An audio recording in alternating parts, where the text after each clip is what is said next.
नमस्कार दोस्तों, welcome back. आप देख रहे हैं Coffee with Sumi Jain. And आज एक मुद्दा ऐसा है जिसके लिए संजीव जी को मैंने सुबह-सुबह तंग किया है कि ब्रिटेन में कहते हैं कि London bridge is falling down. London ही नहीं गिरा है, पूरा यूके ही गिर गया है। और वहाँ पर किनकी सरकार आई है, किसकी सरकार गिरी है, ये सारे मुद्दों के ऊपर बात करेंगे डिटेल में। संजीव जी, सबसे पहले जय श्री राम। जय श्री राम सुमित जी। संजीव जी, ये यूके में क्या हो गया यार? ये तो पूरे दुनिया का गढ़ होता था, फाइनेंस का भी और ह्यूमन राइट्स का, फ्रीडम ऑफ स्पीच का, इसके ऊपर बड़े-बड़े लेख लिखे जाते थे। भारत के यहाँ पर माइनॉरिटीज़ के साथ क्या कुछ हो रहा है और आज ब्रिटेन उन्हीं माइनॉरिटीज़ के हाथ में बिक गया। London Bridge has fallen down sir.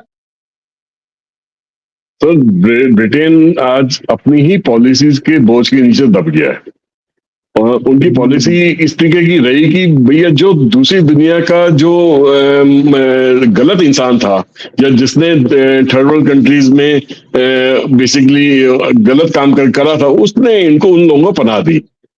अब जैसे इंडिया से भी कई सारे बिजनेसमैन भाग के वहां गए हैं जिन्होंने यहाँ पे फाइनेंशियल क्राइम्स कर रखे हैं इंडिया के अंदर। और इसी तरीके से आपके बाकी बांग्लादेश से, पाकिस्तान से, मिडिल ईस्ट से ऐसे बहुत सारे हैं जिन्होंने वहां पनाह ले रखी है। और उनको वो पनाह देने के बाद उनका जो फाइनेंशियल जितने भी मतलब डिपॉजिट्स होते हैं वो ब्रिटेन के अंदर अपने उसको डाइवर्ट करवा के वहां के बैंक्स में उसको डिपॉजिट करवाने में कामयाब होता है। दैट मीन्स कि वर्ल्ड के जो जितने भी ये गलत काम करने वाले लोग हैं वो बेसिकली ब्रिटेन की इकोनॉमी को सपोर्ट कर रहे हैं। वो अपना फाइनेंस वहां जाके उनके बैंकों में डाल के उनको डिपॉजिट करके उनको यूज करने दे रहे हैं और ब्रिटेन उसके बदले में उनको संरक्षण देता है, उनको इम्यूनिटी प्रोवाइड करता है। किस और उसका नाम क्या देता है? Human rights.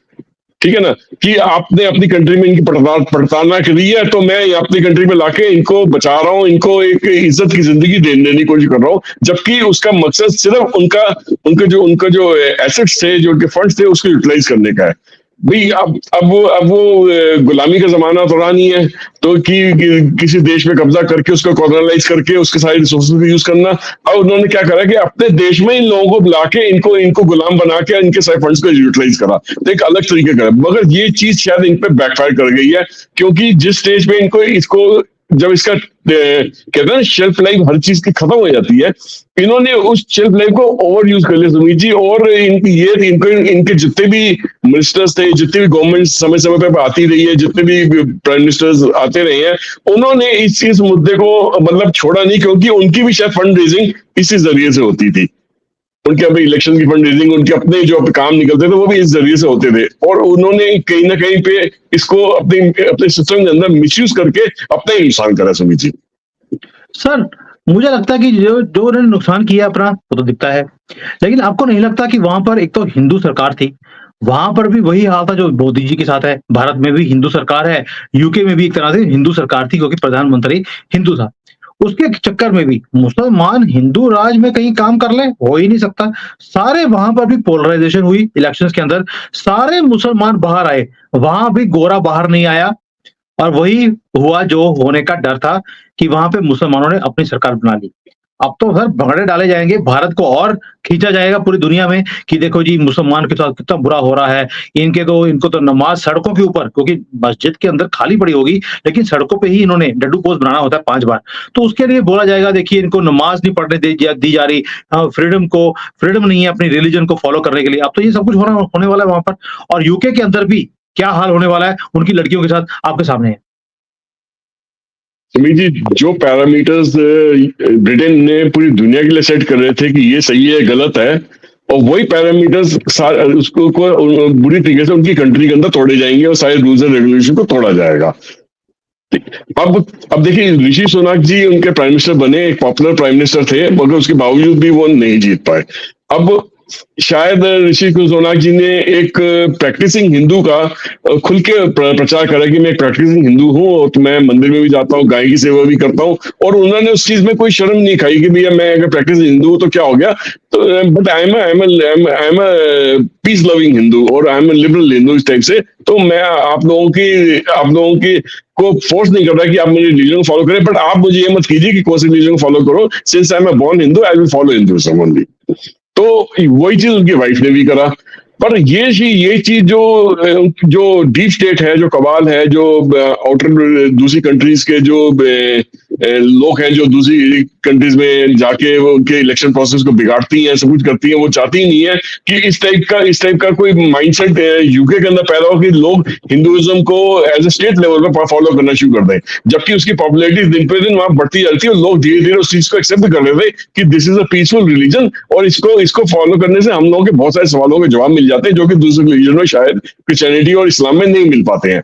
And this is one एक उस टाइप का रिलीजन है दुनिया के जिसको आप सवाल कर सकते हो और उसके सवाल के आपको जवाब देने ये रिलीजन के थ्रू ही आपको मिलने की कोशिश करते हैं, जबकि इस्लाम और क्रिश्चियनिटी वैसा नहीं है। अगर आप उनके रिलीजन को उनकी किताब पे आप अगर सवाल जवाब उठाते हो तो वहां से बहुत बड़ा बैकलैश आता है, वो शायद आपको मारने तक की धमकी देते हैं उस बारे में। तो लोगों को ये नजर आया कि ये एक रिलीजन ऐसा है, हिंदुइज्म सनातन धर्म ऐसा है कि जो कि शायद दुनिया के लिए ये एक मतलब एक इस तरह के सामने आएगा जिसमें दुनिया इसको आराम से फॉलो कर सकती है।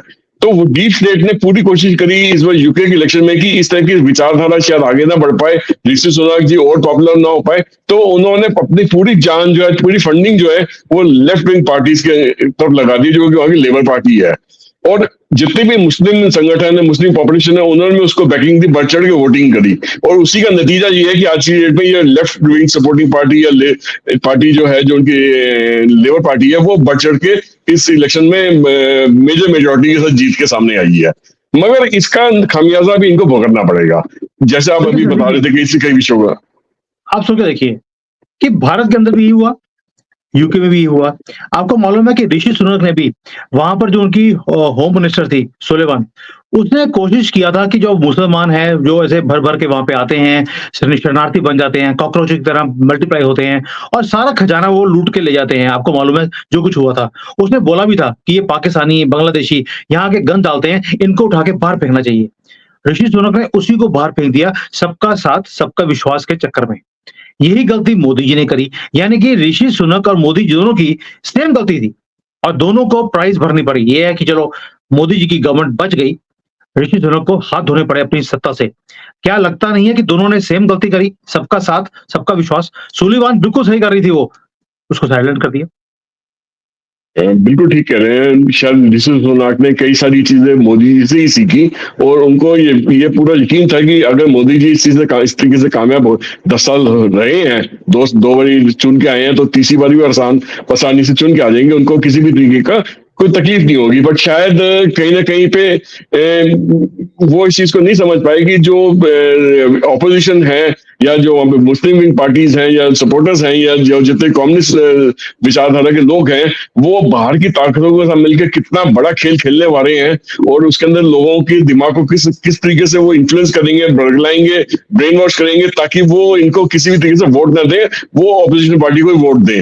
और शायद ऋषि सुनक ने शायद इसको भनक भी लिया था, और वो अपनी पॉपुलैरिटी पे राइड करना चाहते थे, उसका फायदा उठाना चाहते थे, इसलिए शायद उन्होंने इलेक्शन समय से पहले बुला ली कि शायद उनका फायदा हो जाए। बट शायद इनकी तैयारी उसकी उस लेवल की नहीं थी कि ये अगर साल भर के बाद करते तो शायद जो थोड़ी सीटें अभी आई हैं इनके पास में, या 6 महीने बाद करते शायद वो भी ना आ पाती इनके पास में, तब तक और भी ज्यादा इफेक्ट आ चुका होता। ये तो समझो कि इज्जत बचाने के लिए कुछ सीटें आ गई इनके पास में, बट हम इसको एक लैंडस्लाइड विक्ट्री कहेंगे लेफ्ट विंग पार्टी के लिए, लेबर पार्टी के लिए।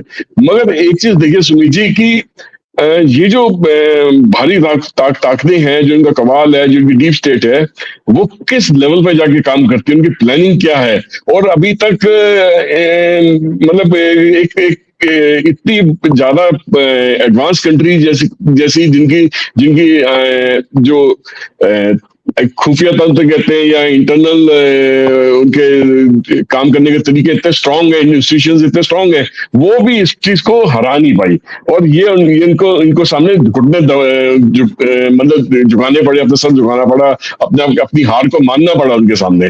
तो और आप ये सोचिए कि किस हद तक ये लोगों की जिंदगियों को, कंट्रीज में रिजीम चेंज को, उनकी जिंदगियों में कितना ज्यादा गलत असर करने में ये कामयाब होते हैं इस टाइप के लोग। संजीव जी देखिए आप कि आपको मालूम है कि जो उनका मेयर है पाकिस्तानी है लंदन का, उसने पूरा यूके खोल दिया। जितने जिहादियों ने आना है ओपन इनविटेशन है, आइए। आज लंदन के अंदर गोरों की पॉपुलेशन मुसलमानों से कम हो गई है। और इसीलिए अब वो क्या कर दिया उन्होंने, सारे रास्ते खोल दिए हैं। बोट्स भर-भर के, शिप्स भर-भर के यूके जा रही हैं, वो सबको वहाँ पे पनाह देता जा रहा है, सिटीज़नशिप दी जा रहा है और इनको पूरे यूके में स्प्रेड कर दिया। वही काम जैसे रोहिंग्याज़ और बांग्लादेशियों के साथ भारत में किया जा रहा है। पूरे भारत में स्प्रेड करके इनको एक वोट बैंक बना लिया और ये जीतते भी जा रहे हैं। लंदन गिर गया है, भारत की भी तैयारी है। सर, ये जिहादियों की बात कर रहे हैं, एक जिहादन है कश्मीर की, वो बड़ी ही सनातनी बनी हुई थी। रिसेंटली हमने देखा कि बड़ा ही मोदी जी के लिए बड़े ही वो पिंगे डाल रही थी। लेकिन जब उसे लोकसभा की सीट नहीं मिली, उसने भी मोदी जी के खिलाफ बोलना शुरू कर दिया। नाम है याना मीर। उसने भी ट्वीट कर दिया ऋषि सुनक के हारने के बाद। ये हिंदू पढ़े-लिखे, बड़े सीज़न्ड समझते हैं अपने आप को। सत्ता तो ले लेते हैं, लेकिन मुसलमानों की नफ़रत के कारण इन्हें मुक्की खानी पड़ती है और हार जाते हैं। मुसलमानों की नफ़रत, ओ भई कैस कौन-सी नफ़रत है? तुम्हारा सबका साथ सबका विकास के चक्कर में हिंदू वोटर को हमने अपना लूज़ कर दिया। ऋषि सुनक ने भी सबका साथ, बल्कि इनको सब कुछ देने के बाद भी सत्ता हार गए क्योंकि ये मुसलमानों के अगेंस्ट हैं। और सुलेमान को रखा होता तो उन्हें लात मार-मार के सबको बाहर निकाल देना था। उसके बाद भी इनकी ऐसी ट्वीट है। ये वो लड़की है जो कि मोदी जी की तारीफ़ें कर रही थी, आज मोदी जी को भी गाली निकाल रही है और ऋषि सुनक को भी निकाल रही है। सुमित जी देखिए, ये उस टाइप का हिसाब किताब है कि जब तक आप इनको फायदा देते रहेंगे तब तक ये शायद थोड़ा बहुत आपके बारे में ठीक भी बोल दे, बट जिस दिन इनको फैसला लेना है कि इनको किस तरफ जाना है, आपके सारे फायदे को एक साइड करके ये उसी तरफ जाएंगे जहां पे इनकी कौम इनको बोलेगी जाने के लिए। तो ये किसी के सगे नहीं है सर, बिल्कुल भी सगे नहीं है। अभी तो देखिए ब्रिटेन में जो हुआ है, ये तो रिजल्ट आया है। इसके आगे का जो समय निकलेगा ना, शायद वो इससे भी ज्यादा खतरनाक होगा। आपको याद होगा सुमित जी कि मैंने भी हमारे जो पिछले वीडियोस रिकॉर्ड हुए हैं, एक दो वीडियोस रिकॉर्ड हुए हैं, उसमें अगर जाकर देंगे तो ब्रिटेन के बारे में मैंने पहले ही ये बताने की कोशिश करी थी कि ऋषि सुनक अब की बारी शायद फिर से अपनी सरकार रिपीट नहीं कर पाएंगे और लेफ्ट विंग की सरकार जो है वहां की लेबर पार्टी शायद सत्ता में वापस आ जाए। तो वैसा ही हुआ है। मगर अब जिसके बल पे वो सत्ता में वापस आए हैं, जो कि मुस्लिम वोट बैंक का उन्होंने पूरा फायदा उठाया, उसकी वजह से सत्ता वापस आए। यही मुस्लिम वोट बैंक जो ब्रिटेन के अंदर अब सारे रूल्स एंड रेगुलेशन को तार तार करके रखेगा। अब जो वहां पे एक समय शुरू होने वाला है जिसमें क्रिश्चियन और मुस्लिम के आपस में कॉन्फ्लिक्ट शुरू होंगे, क्योंकि क्रिश्चियंस बिल्कुल भी नहीं चाहेगा कि मुस्लिम अपने स्टाइल की वर्किंग, अपने स्टाइल की रिलीजन को प्रोपोगेट करके उनकी कंट्री के अंदर ही अलग टाइप का लॉ एंड ऑर्डर सिचुएशन पैदा करने की कोशिश करे। तो आप देखेंगे कि पूरा जो ग्रेट ब्रिटेन है बहुत जल्दी एक कॉन्फ्लिक्ट जोन में आपको तब्दील होता नजर आएगा, जिसपे जहाँ पे रेगुलर बेसिस पे आपको क्रिश्चियन और मुस्लिम्स के बीच में क्लैशेस होते नजर आएंगे, इसमें खून खराबा होगा, एक दूसरे पे गोलियां चलाएंगे, बम धड़ाके होंगे, सब कुछ होगा। और ये क्रिश्चियन कम्युनिटी इस चीज को शायद कंट्रोल करने में असमर्थ रहेगी और मुस्लिम कम्युनिटी शायद काफी हद तक डोमिनेट कर जाएगी इसके ऊपर। मतलब कि क्या होगा अगर ऐसा होता है, तो पूरी जो सोसाइटी है वो उसमें फ्रेगमेंटेशन हो जाएगा, उसके अंदर छोटे छोटे गुट बन जाएंगे और ये मुस्लिम कम्युनिटी वहां की जो है पूरा कोशिश करेगी कि ग्रेट ब्रिटेन के दो टुकड़े क्यों ना कर दिया जाए। इसी जो छोटा सी कंट्री है इसके अंदर ही दो टुकड़े करके एक मुस्लिम कम्युनिटी के अलग से वहां कंट्री क्रिएट कर दी जाए। इस तरह का माहौल भी पैदा होने की पूरी उम्मीद है। तो मैं तो कहूंगा कि ग्रेट ब्रिटेन को अपनी ही पॉलिसीज का मजा आज चखने को मिल रहा है। किसी जमाने में ग्रेट ब्रिटेन पूरी दुनिया पे कॉलोनाइज करता था, आज उन्हीं के अंदर जिनको कॉलोनाइज करने को काफी साल 200, 300, 400, 500 साल जिस एरिया में जहां पे उनको मौका मिला उतने साल उन्होंने बिताए, आज वही लोग ब्रिटेन में वहां पे घुस के आज वो उन्हीं की सोशल सिस्टम्स को, फैब्रिक को खराब कर रहे हैं, ब्रेक कर रहे हैं, उनको चुनौती दे रहे हैं और शायद आने वाले दिन में उनको तोड़ने में भी कामयाब होंगे। और तो ग्रेट ब्रिटेन के लिए अब तकलीफें बढ़ने वाली है, ये घटने वाली नहीं है। ये जो लेफ्ट विंग की पार्टी अब जीत के आई है ना, ये समझो कि ग्रेट ब्रिटेन के लिए एक वार्निंग बेल है और शायद ये इसका जो असर है ना, ये पूरे यूरोप में धीरे फैलेगा। मैंने एक बार वीडियो देखा था, एक बार नॉस्ट्राडामस का, जो बहुत ही बड़े एस्ट्रोलॉजर रहे हैं। उनकी किताब में लिखा हुआ है कि जो अगला वर्ल्ड वॉर 3 होगा वो यूके से ही शुरू होने वाला है, यूके और फ्रांस से। और यहाँ पर जो मुस्लिम कंट्री जो पॉपुलेशन है वही युद्ध शुरू करेगी। जो युद्ध शुरू होना है जिसकी बात वो बोल रहे हैं, वो नॉस्ट्राडामस ने भी बोला हुआ है। मुझे याद है मैंने 10-15 साल पहले वो पढ़ा था। And I was thinking how is it possible कि यूके से मुस्लिम युद्ध शुरू करेंगे, वो आज होता हुआ दिखाई देता है। लेकिन सर एक चीज मुझे समझ नहीं आया कि पूरे यूरोप में राइट विंग की जो गवर्नमेंट्स हैं, राष्ट्रवादी जो गवर्नमेंट्स होती हैं, वो जीत रही हैं। लेकिन यूके के अंदर लेफ्ट विंग की जो जो गवर्नमेंट है जो अपने देश के खिलाफ रहती है, उनको सिर्फ शरिया चाहिए। वहाँ पे उन्होंने कल भंगड़े डाले हैं कि अब हम यूके में शरिया लॉ पास करेंगे। सोच के देखिए, ये तो क्वीन को भी वहाँ पर बुर्का डलवाने वाले हैं अभी। ये कैसे हो गया कि पूरे यूरोप में राइट विंग और राष्ट्रवादियों की गवर्नमेंट और यूके में लेफ्ट विंग की गवर्नमेंट, ये अजूबा कैसे हो गया? सुमित जी, यूके ने पूरी दुनिया पे मतलब डिवाइड एंड रूल की पॉलिसी अपना के काफी सालों तक उन पे कॉलोनाइज करने का या गुलाम बनाने बनाने में कामयाब हुए थे। आज वो अपनी ही कंट्री में उसी पॉलिसी को अपना रहे हैं और अपने पे ही अपना रहे हैं। तो तो वो उसी वजह से देखिए कि अब वो कहते हैं जी हम अपने आप को डिवाइड करके अपने आप पे रूल करवाएंगे एक दूसरों से। तो वही वही काम वहां पे हो रहा है। तो वो सत्ता के नशा में इतने चूर हो चुके हैं सुमित जी कि अब वो ये भी नहीं समझ पा रहे हैं कि किसका सपोर्ट ले रहे हैं, उसका आने वाले दिनों में उनका क्या खामियाजा भुगतना पड़ेगा और क्या ये सपोर्ट लेना उनके लिए फायदेमंद था। उन्होंने देशभक्ति की भावना उनके अंदर नहीं होनी चाहिए थी? क्या उनको ब्रिटेन फर्स्ट की भावना अपने अंदर नहीं रखनी चाहिए थी? सिर्फ सिर्फ वोट बैंक से अपने अपने को सत्ता में लाने के लिए उन्होंने ये सब कुछ करा। तो इसका खामियाजा तो उनको भुगतना पड़ेगा। यही यही काम अपोजिशन भारत में भी यही कर रही है। इन कॉकरोचों को पूरा सपोर्ट करती है और उसके बाद आपको मालूम है वो कैसे आज की डेट में भारत के अंदर भी जब से मोदी जी की सिर्फ 240 सीटें आई हैं, आप देखिए पूरे भारत में हर रोज दंगे हो रहे हैं, हर रोज प्रोसेशन हो रहे हैं, मंदिरों को बंद करने की बातें हो रही हैं, लड़कियां उठाई जा रही हैं। यही काम सारा कुछ भारत में होना शुरू हो गया और यूके के अंदर भी अभी ये होना शुरू होगा। और वहां पे जो उन्होंने मुसलमानों ने एक ही शर्त रखी थी, एक शर्त नहीं 10 शर्तें थी, आप ही ने मुझे भेजी थी, जहाँ पे लिखा गया है कि भई हमारे यहाँ पे तो लिखा गया है कि आप जो नॉन मुसलमान लड़कियाँ हैं उसे उठा के रेप कर सकते हैं। ये तो हमारा अलाउड है। तो इसलिए हमारा लॉ होना चाहिए कि अगर कोई मुसलमान किसी का रेप भी करता है तो वो उसे सज़ा नहीं होनी चाहिए। It should be fair. ये हालत है, वहाँ पे लॉज़ में ये डाला जाएगा कि किसी भी लड़की का रेप हो सकता है, इट विल बी अलाउड क्योंकि अंडर शरिया इट इज़ अलाउड। सर, लेकिन आपको नहीं लगता कि आपको याद होगा पिछले साल ऋषि सुनक ने ही बोला था कि हमारे यहाँ पे जो सारा इलेक्शन का जो डाटा है वो चोरी हो गया है, चाइना ने चोरी किया है and they are interfering in our election process. Rishi Sunak ने पकड़ लिया और बाद में पता लगा कि सोशल मीडिया के थ्रू वहां पर भी टारगेटेड वो मैसेजेस भेजे गए मुसलमानों को और जो ब्लैक कम्युनिटी वहां पर है उनको। और उसके बाद उन सबको एक एक तरह से ऋषि सुनक के खिलाफ किया गया। बहुत वहां पे प्रोसेशंस भी हुए कि हमें ऋषि सुनक की हिंदुओं की गवर्नमेंट नहीं चाहिए। आपको नहीं लगता कि जो चाइना है उसने बढ़ चढ़कर काम किया है कि वहां पर भी यूके भी वैसे ही वहां पे गवर्नमेंट गिर जाए जैसे भारत की गवर्नमेंट को गिरने के लिए उन्होंने कोई भी कसर नहीं छोड़ी थी? सर, चाइना की एक वजह है ऐसा करने की। देखिए, अभी कोविड के बाद का जो पीरियड है उसमें पूरी दुनिया चाइना के कहीं ना कहीं अगेंस्ट होकर बैठी है। और ये मान लीजिए कि ये जो कोविड का जो वायरस है चाइना की वजह से पूरी दुनिया में फैला है और हमें इसको चाइना को सबक सिखाना है। अब चाइना अपनी इकोनॉमी को बचाने के लिए अपने अपने अपनी कंट्री को बचाने के लिए तो वो दूसरी कंट्री में जाके ही प्रॉब्लम क्रिएट करेगा ना, ताकि लोगों का ध्यान उनकी कंट्री की तरफ जाए ना। अगर ऐसा करने में वो कामयाब हुआ चाइना, ब्रिटेन के अंदर उसने फॉल्ट लाइन्स को फायदा उठा लिया है, जो फॉल्ट लाइन्स उनकी बहुत पहले से चली आ रही थी और वहां के लोग उस पर आंख बंद करके बैठे थे कि हमारे साथ तो कुछ हो ही नहीं सकता गलत, हम तो महान लोग हैं, हमने पूरी दुनिया पे कब्जा करा था एक जमाने में। वो जो कॉलोनियल माइंडसेट उनसे जब वो बाहर निकले ही नहीं तो चाइना ने उनके फॉल्ट लाइन्स को उजागर करके पूरा फायदा उठाया उस चीज को, जितनी फॉल्ट लाइन्स उनकी थी।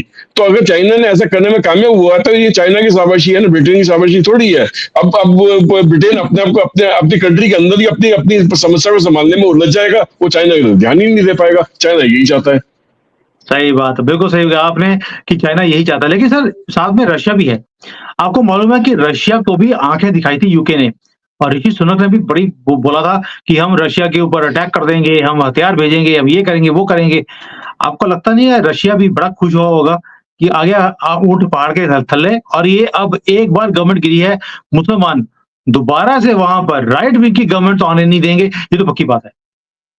रशिया कितना खुश होगा? आपकी बात बिल्कुल ठीक है कि रशिया रशिया भी इस चीज को अंदर ही अंदर एंजॉय कर रहा होगा, शायद खुल के ना बोले बट इस चीज को एंजॉय कर रहा होगा जो जो भी ब्रिटेन में आदमी हुआ है।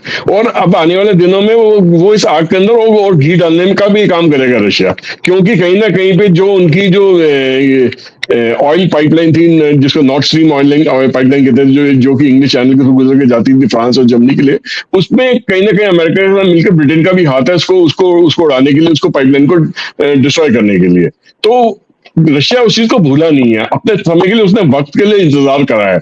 और शायद चाइना के साथ मिलकर भी उसने एक खेल खेला हो जिसमें चाइना ने आगे बढ़ चढ़ के हिस्सा लिया, जिसमें सोशल मीडिया को टोटल चाइना ने मैनेज करा हो, और ये अंदर ही अंदर टोटल रशियन फाइनेंस के थ्रू शायद लेफ्ट विंग के लोगों को रशिया ने सपोर्ट करा हो। तो इस तरीके का भी काम हो सकता है कि ये दोनों ने मिलकर करा हो। आज ये दोनों ही दोनों they are having the last laugh. That is true. मैं बता रहा हूं आपको, चाइना चाहता है कि वेस्टर्न वर्ल्ड के अंदर ऐसी खलबली मची रहे। आप देखिए, मैंने अभी रिपोर्ट देखा था चाइना की, उसमें कि अमेरिका को हमने चारों तरफ से घेरा हुआ है। कौन बोल रहा है? चाइना बोल रहा है, हमने अमेरिका को चारों तरफ से घेरा हुआ है। इधर इंडो पैसिफिक में ताइवान को लेकर हमने घेर लिया, उधर रेड सी में घेरा हुआ है, हाउथीज को एक्टिवेट कर दिया, ईरान को एक्टिवेट कर दिया, इधर से इजराइल हमास को एक्टिवेट किया हुआ है, और हमास के जो जानवर हैं उनके पास चाइनीज हथियार मिले हैं, और टनल्स भी चाइनीज कंपनी बना के दे रही है हमास के लोगों को बचाने के लिए। इतना ज्यादा इनको अमेरिका को फंसाया हुआ है कि उसकी शिप कभी नॉर्थ कोरिया में खड़ी होती है, कभी वो साउथ चाइना सी में होती है, कभी रेड सी में होती है, उसे समझ ही नहीं आ रहा। और जो शिप 2 महीने का काम करने वाली होती है, उसे 7-7 महीने काम कराया जाता है। उसके बाद जब वो वापस जाती है रिपेयर के लिए, 1-1 साल तो रिपेयर के लिए लग जाता है शिप को, क्योंकि उसकी टाइमली मेंटेनेंस करने का टाइम ही नहीं है अमेरिका के पास। चाइना ने इतने बुरी तरह से घेरा हुआ है अमेरिका को कि अमेरिका को समझ नहीं आ रही। और ये जो फॉल्ट लाइन्स अमेरिका की उजागर हो रही है सामने, उसकी नेवी वीक होती जा रही है इस चक्कर में। And again China is having a last laugh on everybody. ये वेस्टर्न वर्ल्ड अपने आप को बड़े 30 कार मास क्या होता है वो 30 मार खा समझते थे, आज हालत खराब है। और रशिया भी आज यही काम कर रहा है। रशिया और चाइना दोनों मिलकर कुछ ना कुछ बड़ा गेम खेलने वाले हैं। ये मुझे is writing on the wall. यहाँ चाइना में बड़ी ओपनली बात होती है कि अब हम वेस्टर्न वर्ल्ड को छोड़ने वाले नहीं हैं। और ये दो वर्ल्ड पावर्स, रशिया और चाइना, दोनों कम्युनिस्ट हैं, सेम आइडियोलॉजी रखते हैं कि अपने आप को बर्बाद करने के लिए दूसरे को बर्बाद करना पड़े, कोई फर्क नहीं पड़ता, या दूसरे को बर्बाद करने के लिए अपने आप को बर्बाद करना पड़े, हम पीछे नहीं हटेंगे। आपको नहीं लगता कि ये वर्ल्ड ऑर्डर बहुत ही डेंजरस मूव की तरफ चलता जा रहा है, और कहीं ना कहीं युद्ध होने की पूरी तैयारी है, कोई बड़ा युद्ध? सुमित जी, आपका कहना बिल्कुल ठीक है कि जो वर्ल्ड ऑर्डर इतनी तेजी से चेंज हुआ है, इतने सारे नए समीकरण बने हैं, रशिया और चाइना जैसी ताकतवर दो कंट्रीज के एक साथ आना, और साथ में नॉर्थ कोरिया को भी साथ में मिलाना, ईरान को भी साथ में मिलाना, और मिडिल ईस्ट की कई कंट्रीज को भी साथ मिलाना, कि उसमें से मैं मानता हूं कि सऊदी अरेबिया मिलिट्री स्ट्रांग ना होने के बावजूद भी सऊदी अरेबिया ने यूएस डॉलर्स को बंद करने का जो फैसला कर रहा है, पेट्रोल डॉलर्स को बंद करने का फैसला कर रहा है, वो भी इसी कड़ी में से एक फैसला लिया गया है। और ये मैं मानता हूं कि सऊदी अरेबिया कहीं ना कहीं रशिया के साथ में है इस वक्त। तो वो अपने आप को यूएसए के चंगुल से अपने को छुड़ाना चाहता है। वो अब ये नहीं चाहता कि एक ही कंट्री की करेंसी को मैं बढ़ावा दूं, बाकियों के साथ मैं ना चलूं, क्योंकि अगर यूएस डॉलर के साथ ही चलता है, ना वो चाइना को माल बेच पाता है, ना रशिया को माल बेच पाता है। और इधर कहीं ना कहीं इंडिया पे भी यूएसए का हमेशा प्रेशर रहता है कि जैसा मैं बोलूंगा तुम वैसा ही करो।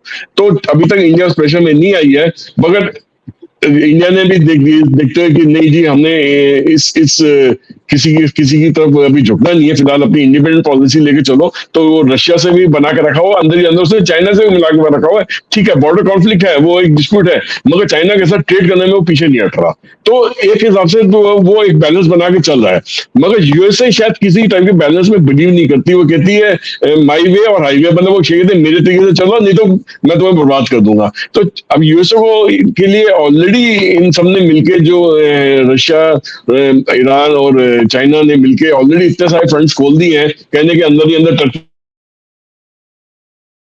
भी सपोर्ट कर रहा है, कहने के यूती भी सपोर्ट कर रहा है। और वो सब ने मिलके एक मिडिल ईस्ट में आपका फ्रंट खुला हुआ है, जिसमें हुतीज का है, आपका हिजबुल्लाह का है, आपका इजराइल का है, गाजा का है, उधर ही आपका यूक्रेन और रशिया वॉर भी चल रही है, इधर ब्रिटेन रशिया और यूक्रेन वॉर भी चल रही है।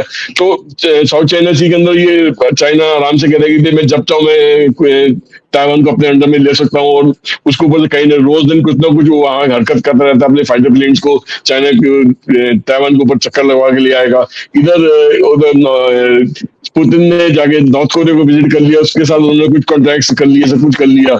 ठीक है ना, इधर से इधर इंडिया को उसने नया ट्रेड रूट निकाल के इंडिया को माल भेज दिया। तो वो कहीं ना कहीं पे वेस्टर्न वर्ल्ड को ये दिखा रहा है कि भैया तुम्हारे दुनिया भर के सैंक्शन लगने के बाद भी हमने इतना पैसा कमा लिया कि हम वर्ल्ड ऑर्डर में जितने भी चीजें हमारी थ्रू फाइनेंस हो रही है उसको आराम से फाइनेंस कर पा रहे हैं। तो तुम सिर्फ अपना तुम ये मत दिखाओ तुम यूक्रेन को ही पैसा दे पा रहे हो, हम तो पूरी दुनिया में पैसा फैला पा रहे हैं अपना। और इसी तरीके से उन्होंने अफ्रीका में कई कंट्रीज के अंदर आमने सामने खड़े हो गए, जहाँ पे रशिया एक कंट्री को सपोर्ट कर दिया, यूएसए कंट्री को सपोर्ट कर दिया, या फ्रांस एक कंट्री को सपोर्ट कर दिया, या चाइना एक कंट्री को सपोर्ट, वहां पे भी कॉन्फ्लिक्ट जोन क्रिएट कर दिया है अफ्रीका के अंदर कि तुम अकेले वेस्टर्न वर्ल्ड यहाँ का रिसोर्सेज का फायदा नहीं उठा सकते, हम भी साथ में, हम भी यहाँ पे लोगों को सपोर्ट करेंगे, हम भी यहाँ के रिसोर्सेज का फायदा उठाएंगे। तो कितने सारे फ्रंट्स खुल चुके हैं। अब अमेरिका के लिए तकलीफ ये हो रहा है कि किस फ्रंट को संभाले। पहले एक आधा फ्रंट होता तो समझ आता, ऊपर से पेट्रोल डॉलर्स पे सऊदी अरेबिया ने काम करने से मना कर दिया, एक फ्रंट वो भी खुल गया है। अब सऊदी अरेबिया से झगड़ा करता है तब मुसीबत आता है, नहीं उसको पेट्रोल डॉलर को कंट्रीब्यूट करने में कामयाब होता है तब उस मुसीबत आती है। तो अब वो ये नहीं समझ पा रहा है कि उसको करना क्या है। अब बाइडेन एडमिनिस्ट्रेशन जो है वो इसी वजह से अपने लोगों के बीच में बहुत वीक नजर आ रहा है। और इसी चीज के लिए मैंने पहले भी वेट किया था, मुझे बाइडेन एडमिनिस्ट्रेशन ये अपनी गवर्नमेंट रिपीट करती हुई नजर नहीं आ रही मुझे। या तो ट्रम्प वापस चुन के आएंगे, ट्रम्प के द्वारा चुना हुआ जो कैंडिडेट होगा वो वापस चुन के आएगा।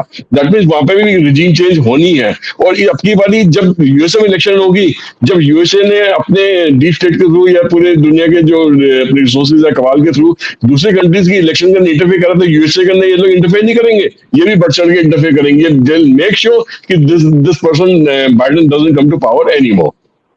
बिल्कुल सही कह रहे हो, लेकिन सर मुझे लगता है जो यूके में हुआ ये भारत के लिए बड़ा अच्छा है। इसलिए नहीं कि हमारा हिंदू एक भाई वो हार गया, इसलिए बोल रहा हूँ क्योंकि वहां पर जो कुछ होगा ये हिंदुओं को दिखेगा, हर रोज टीवी पे दिखाया जाएगा और हम तो हटेंगे नहीं। क्योंकि वहां पर जब लड़कियां उठाई जाएंगी, वहां पर जब बिजनेसेस बंद कराए जाएंगे, आपको याद होगा कि एक पिछली बार वीडियो भी आया था थोड़े दिन पहले, हिंदू की दुकान के बाहर जब वो सुबह खोलने जाता है उससे पहले उसके बाहर सारे 100-200 मुसलमान जाकर नमाज पढ़ने लग जाते हैं उसकी दुकान के बाहर, ताकि वो दुकान खोल ना पाए प्राइम टाइम के ऊपर। तो ये सब सारी चीजें जब हिंदू भारत में बैठा हुआ देखेगा, उसे अपना भविष्य देखेगा कि अगर यूके के साथ ये कुछ हो सकता है, हमारा भविष्य क्या है। तो जो होता है अच्छे के लिए होता है। कई बार we have to see the silver lining in what has happened. UK में लिबरांडों की गवर्नमेंट, लेफ्टिस्ट की गवर्नमेंट या ये वामपंथियों की गवर्नमेंट आई है। अब ये अपना जो रंग है वो दिखाएंगे और दुनिया को समझ आएगा, और शायद उसके बाद इनका पेस्ट कंट्रोल भी होना शुरू हो और हिंदू जो है वो जागेगा। हमारे यहाँ तो जगह नहीं है, हो सकता है यूके की बुरी हालत देख के जाग जाए और उसका फायदा हमारे इलेक्शंस में आना शुरू होगा। सर आपका क्लोजिंग कमेंट, फिर वाइंड अप करते हैं। ये अच्छी न्यूज है, ये बुरी न्यूज है, ये वक्त बताएगा। मुझे लगता है ये भी अच्छी न्यूज है। सुमित जी, क्लोजिंग कमेंट देने से पहले मैं एक चीज और बताना चाहूंगा। देखो, यूके की जो टोटल पॉपुलेशन है वो एक बड़ी open minded kind of population है। वहाँ पे बहुत ही यंग एज से लोग, जो ब्रिटेन्स हैं, जो क्रिश्चियन कम्युनिटी के लोग हैं, वो फैमिली में अलग अलग रहना शुरू कर देते हैं, अपने आप इंडिपेंडेंट रहना शुरू करते हैं। 12-13 साल की उम्र से लड़कियां जो हैं वो अलग रूम में रहती हैं, अलग तरीके से घूमती फिरती है अपने यारों दोस्तों के साथ, बॉयफ्रेंड्स के साथ में। और वो माँ बाप उस चीज को रोक नहीं पाते क्योंकि वो उनकी इंडिपेंडेंस का मुद्दा माना जाता है, उनकी राइट्स का मुद्दा माना जाता है। और मुस्लिम कम्युनिटी ने इस चीज को बहुत गलत तरीके से इस्तेमाल करा है कि उनकी 12-12, 13, 14 साल की लड़कियां हैं, उन्होंने उनके साथ बहुत गलत तरीके से व्यवहार करा है, रेप करा है, उनको किडनैप करा है, उनको मेंटली अब्यूज करा है, सेक्सुअली अब्यूज करा है, फिजिकली अब्यूज करा है, उन्होंने कोई कसर नहीं छोड़ी है। और ब्रिटेन के जो क्रिश्चियन कम्युनिटी के परिवार हैं वो उन्होंने भी अपनी आवाज उठाई कि सब कुछ हो क्या रहा है, ये क्यों अलाउ करा जा रहा है गवर्नमेंट की तरफ से। मगर शायद गवर्नमेंट कहीं ना कहीं वीक इसलिए पड़ रही है क्योंकि बहुत बड़ा वोट बैंक का मुद्दा है।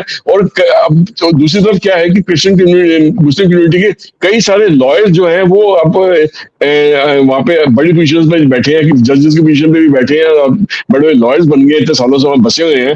तो वो इस चीज को, जितने भी कोर्ट में केसेस आते हैं, कहीं ना कहीं अपनी कम्युनिटी के लोगों को बचाने में कामयाब हो जाते हैं, जो कि एक और रॉन्ग सिग्नल कम्युनिटी के अंदर भेज जाता है।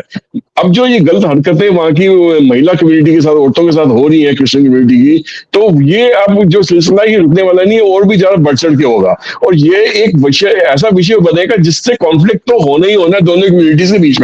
या तो वो क्रिश्चियन कम्युनिटी अपनी माँ बेटियों को, बच्चियों को घर के बाहर भेजना शुरू कर दे, ठीक है, उनको उस टाइप के कपड़े पहनाने शुरू कर दें जिस टाइप के उनको कपड़े आमतौर पर पहनने की आदत है, या उनको उन पे रोक टोक लगानी शुरू कर दें, तो ऐसा करेंगे तो वो लोग और परेशान हो जाएंगे, उनकी जिंदगी का तौर तरीका रहने का वही टोटल बदल जाएगा, तो वो उनको ज्यादा परेशानी करेगा। या तो वो इस कम्युनिटी से लड़े और अपने हक को वापस छीने, या इनके इनके इनके इनके नीचे दब जाए और इनकी तरह ही जिंदगी जीनी शुरू कर दें। तो किसी भी तरीके से होगा नहीं, कॉन्फ्लिक्ट तो पैदा होना है, लड़ाई झगड़ा तो होना ही, खून खराबा तो होना ही है।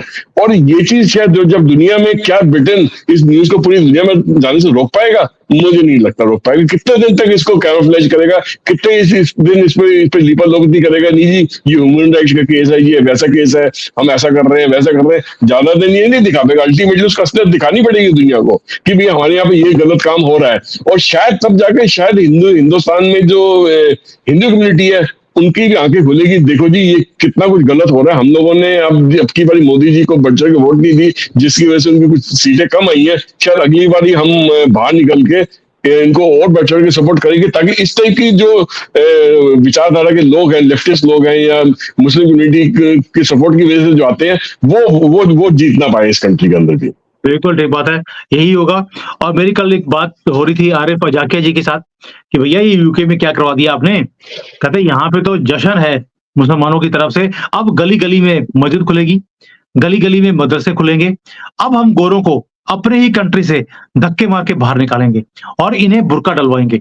ये यूके के अंदर होना शुरू हो गया है, जो मुसलमान वहां पर बसे हैं।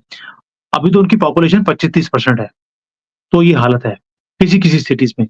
और पूरे यूके में उन्होंने आग लगाने की ऑलरेडी बोल दिया है कि अब शरिया लॉ यहाँ पर काबिज़ होगा। हिंदुओं, ये भारत के लिए भी यही इनका मंसूबा है। अब आपके ऊपर है कि थोड़ी-सी जो अपनी आँखें हैं, वो अपनी कंट्री के ऊपर आपको रखने की आदत नहीं है, यूके पे रख लेना, क्योंकि वहाँ से आपको दस्तक मिल जाएगी कि आपके साथ कल को क्या होने वाला है भारत में। अगर कांग्रेस जैसी गवर्नमेंट आ गई, तो आपके साथ भी वही होगा जो यूके में ऑलरेडी होना शुरू हो गया है। पिछले 5 साल में यूके के अंदर रिपोर्ट है कि 10 लाख से ज़्यादा लड़कियों का रेप हो गया है, उन्हें अगवा करके लेके जाया जा चुका है। और कोई भी केस के ऊपर आज तक किसी भी मुसलमान को सजा नहीं हुई है। सारे जो जजेस हैं, वो छोड़ देते हैं ये बोलकर कि इनकी तो किताब में लिखा है कि आपको अलाउड है। जजेस को ये सुनाकर कि ये हमारी किताब में लिखा है, आप हमारे ऊपर केसेस नहीं चला सकते, उन सबको बरी कर दिया। आप सोच के देखिए उस लड़की का क्या हाल होता होगा, जिसके सामने वो लड़का आके दोबारा बोलता, देखिए मुसलमान बनने का फ़ायदा क्या होता है?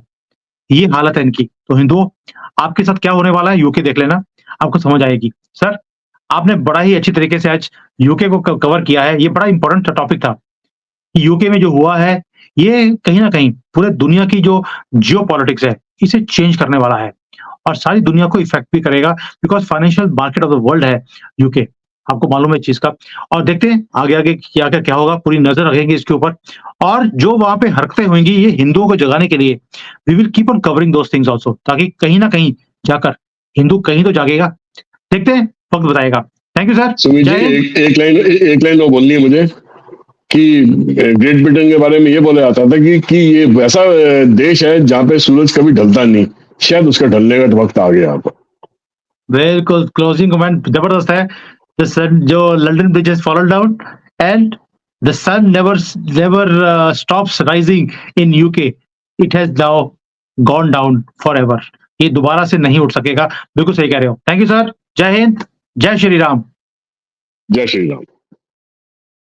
Hi there. If you liked the video, please don't forget to smash the like button, subscribe to our channel, and activate the bell icon so that you receive all notifications whenever we upload a new video. Thanks for watching.